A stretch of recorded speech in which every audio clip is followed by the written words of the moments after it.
গো হাফিজা লবলকা ধরছে না কেন গুড়ি করতে গুড়ি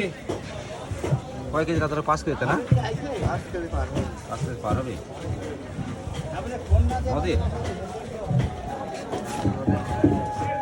নদীর কাতল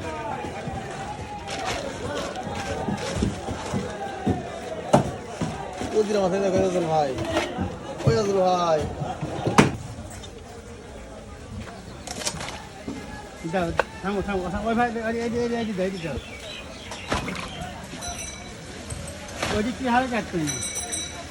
ওই ভাই কাটা তুমি ওই যে নিয়ে এই ভিতরে দিতে হয় এত দ্রুত মাছ কুটে ওই এত বড় বড় মাছ সে এত দ্রুত কাটে হ্যাঁ মানুষের ক্ষমতা নাই এত বড় বড় মাছ কাটায় পাঙ্গা দুটি কয় কেজি কাকা 10 কেজি কয় কেজি 12 কেজি না 10 কেজি 10 কেজি হ্যাঁ দাও হইছে